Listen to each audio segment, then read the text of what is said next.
Welcome to the లాటెల్ఆర్ YouTube channel friends.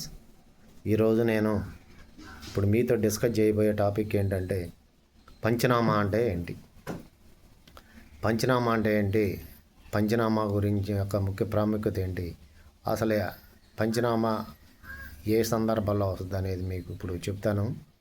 పంచనామా అనేది criminal కేసులకు సంబంధించింది. క్రిమినల్ కేసుల్లో ఈ పంచనామా అనేది తరచుగా వస్తూ ఉంటుంది.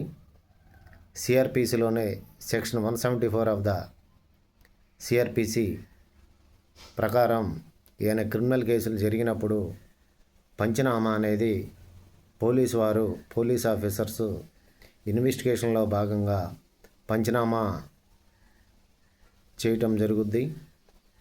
ఏమైనా ప్రాపర్టీస్కి సంబంధించి, ఏమైనా ఆస్తులకు సంబంధించి, ఏమైనా బాడీలకు సంబంధించి, ఏమైనా డెడ్ బాడీలకు సంబంధించి ఎటువంటి ఏమైనా జరిగినప్పుడు, ఏమైనా క్రైమ్స్ ఏమైనా జరిగినప్పుడు ఈ క్రిమినల్ కేసుల్లో ఎవిడెన్స్ సేకరించడానికి, ఎవిడెన్స్ గ్యాదరింగ్ చేసే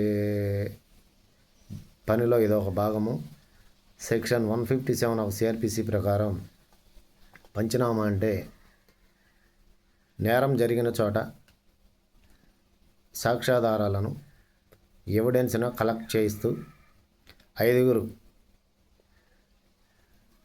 వ్యక్తుల సమక్షంలో ఆ ఎవిడెన్స్ గ్యాదరింగ్ చేసి ఆ ఎవిడెన్స్ వారికి ఆ 5 చూపిస్తూ వారిని విట్నెస్గా చేస్తూ ఆ 5 సమక్షంలో పోలీసు డిపార్ట్మెంట్ వారు, పోలీస్ అఫీషియల్స్ కేసుకు సంబంధించి ఏవైతే సేకరించారో, ఏవైతే చేస్తున్నారో వాటిని ఎవిడెన్స్గా తీసుకుంటూ వాటిని రికార్డ్ చేసి కోర్టులో సబ్మిట్ చేయడాన్ని పంచనామా అంటారు.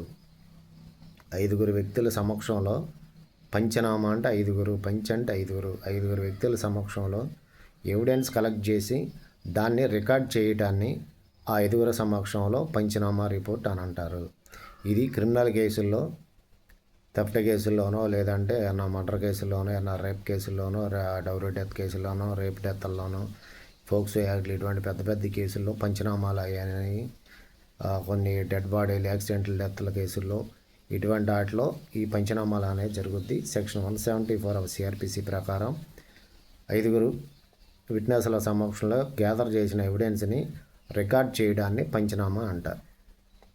సో ఫ్రెండ్స్, మరో వీడియోతో మళ్ళీ కలుస్తాను. Until then bye. Please subscribe my channel.